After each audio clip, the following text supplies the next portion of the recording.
ഇന്ന് നമ്മളിവിടെ ഉണ്ടാക്കാൻ പോണത് നിങ്ങൾ ആരും ഇതുവരെ ഉണ്ടാക്കി നോക്കിയിട്ടില്ലാത്ത ഒരു വെറൈറ്റി ആയിട്ടുള്ള ഒരു രസത്തിൻ്റെ റെസിപ്പിയാണ്. ഇത് ഞാൻ രസപ്പൊടിയൊന്നും ഉപയോഗിക്കാതെയാണ് ഉണ്ടാക്കുന്നത്. അപ്പോൾ ഇതിൻ്റെ ഒന്നും മിസ്സാകാതിരിക്കാൻ വേണ്ടി നിങ്ങൾ വീഡിയോ ഒന്ന് മുഴുവനായിട്ട് സ്കിപ്പ് ചെയ്യാതെ ഒന്ന് കാണുക. എന്നിട്ട് വീഡിയോ കുറിച്ചിട്ട് എന്താ അഭിപ്രായം ഉണ്ടെങ്കിൽ താഴെ കമൻറ്റ് ബോക്സിൽ അറിയിപ്പിക്കുക. അപ്പോൾ ഇതെങ്ങനെ ഉണ്ടാക്കണമെന്ന് കണ്ടു നോക്കിയാലോ. Welcome back to our channel. നമ്മുടെ പുതിയൊരു വീഡിയോയിലേക്ക് എല്ലാ കൂട്ടുകാർക്കും സ്വാഗതം. അപ്പോൾ ഞാനൊരു അടുപ്പ് വെച്ചിട്ടുണ്ട്. എന്നിട്ട് ഏറ്റവും ലോ ഫ്ലെയിമിലാണ് വെച്ചിരിക്കുന്നത്. ഒരു മൺചട്ടി വെച്ചിട്ടുണ്ട്. മൺചട്ടി വെച്ചതിന് ശേഷം മൺചട്ടി നല്ലപോലെ ചൂടായതിന് ശേഷം ഒരു 3 ടേബിൾ സ്പൂൺ വെളിച്ചെണ്ണ ഒഴിക്കുന്നുണ്ട്. വെളിച്ചെണ്ണ ഓയിലോ എന്താണെങ്കിലും ഒഴിക്കാം കേട്ടോ. എന്നിട്ട് വെളിച്ചെണ്ണ ഒഴിക്കുമ്പോഴാണ് കൂടുതൽ ടേസ്റ്റ്, നല്ലൊരു മണവും ടേസ്റ്റൊക്കെ വരും.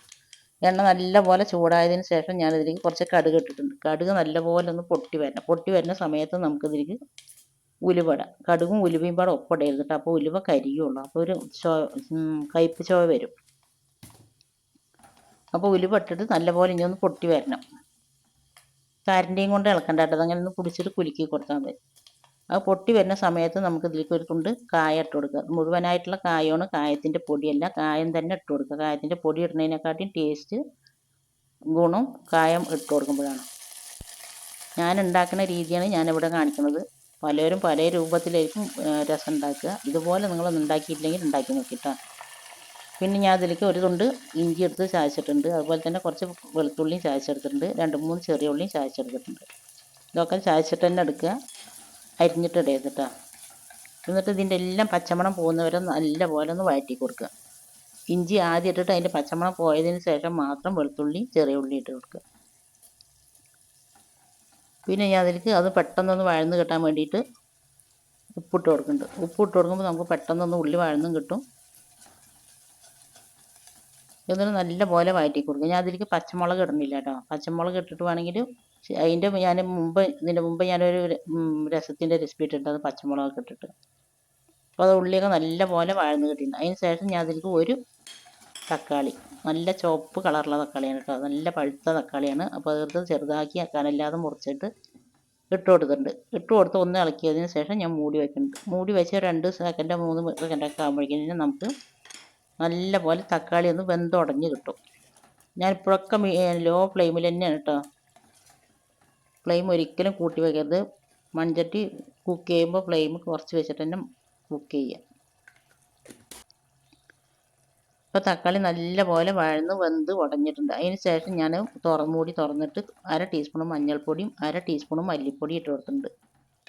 നമ്മൾ ഇട്ട് കൊടുത്ത പൊടികളുടെ പച്ചമണം പോകുന്നവരെ നല്ലപോലെ വഴറ്റി കൊടുക്കുക കേട്ടോ. നല്ലപോലെ പച്ചമണം പോയതിന് ശേഷം ഞാൻ അതിലേക്ക് 1 ടീസ്പൂൺ ചെറിയ ജീരകവും 1 ടേബിൾ സ്പൂൺ കുരുമുളകും പാടിട്ട് ഇടികല്ലിൽ ചാച്ചതാണ്, കുത്തി ചാച്ചതാണ്.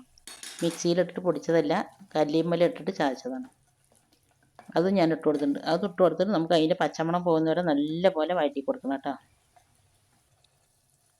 നമ്മൾ എടുക്കുന്ന എല്ലാ സാധനവും നല്ലപോലെ കഴുകി വൃത്തിയാക്കി എടുക്കുക. പിന്നെ അതിന് ശേഷം ഞാനിതിലേക്ക് 1/2 ടീസ്പൂൺ മുളക് ചായച്ചതാണ് ഇട്ട് കൊടുക്കുന്നത്. മുളക് ചായച്ചതും കൂടി ഇടുമ്പോൾ നല്ലൊരു ഫ്ലേവറും ഉണ്ടാവും. നമ്മുടെ ഉണ്ടാക്കുന്ന രസത്തിന് നല്ലൊരു ടേസ്റ്റാണ് കേട്ടോ. ഒരു പ്രത്യേക ടേസ്റ്റാണ്. ഇതുപോലെ ചെയ്യാത്തവരൊന്ന് ചെയ്ത് നോക്കി. അടിപൊളി ടേസ്റ്റാണിത്. ചായച്ച മുളക് ഇട്ടതിന് ശേഷം നല്ലപോലെ ഇളക്കിയിട്ട് ഇതാ നമ്മൾ ഒഴിച്ച എണ്ണ മേലേക്ക് തെളിഞ്ഞ് വന്നിട്ടുണ്ട്. അതിന് ശേഷം ഞാനിതിലേക്ക് ഒരു നാരങ്ങ വലിപ്പത്തിലുള്ള പുളി എടുത്ത് നല്ലപോലെ കഴുകി കുതിർത്തിയതിന് ശേഷം പിഴിഞ്ഞിട്ട് അരിച്ചെടുത്തതാണിത്.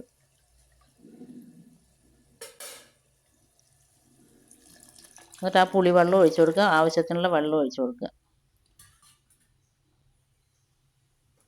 വെള്ളം ഒഴിച്ചതിന് ശേഷം നമ്മളൊരു മീഡിയം ഫ്ലെയിമിലേക്ക് തീയാക്കി വെച്ചിട്ടുണ്ട്.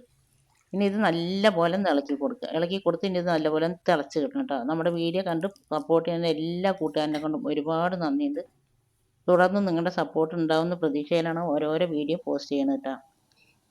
നമ്മൾ ഈ ചാറിന് ആവശ്യമായിട്ടുള്ള ഉപ്പ് ഇട്ട് കൊടുത്തിട്ടുണ്ട്. ഉപ്പ് ഇട്ട് കൊടുത്തിട്ട് നല്ലപോലെ ഇളക്കിയിട്ട് ഞാൻ മൂടി വെച്ചിട്ടുണ്ട്. മൂടി വെച്ച് ഒരു 2 മിനിറ്റ് കഴിയുമ്പോഴേക്കും നല്ലപോലെ തിള വരും. തിള വരുന്ന സമയത്ത് നമ്മളത് ലോ ഫ്ലെയിമിലിട്ട് വെക്കുക. ലോ ഫ്ലെയിമിലിട്ട് വെച്ചിട്ട് നല്ലപോലെ തിളയ്ക്കണം കേട്ടോ.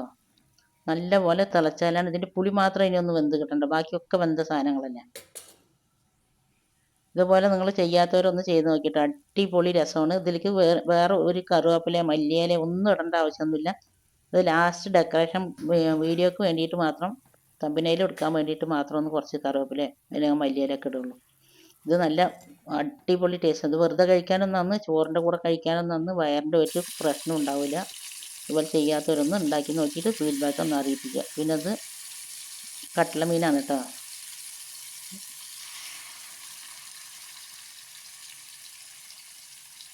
അപ്പോൾ ഓക്കെ, താങ്ക് യു, ബൈ.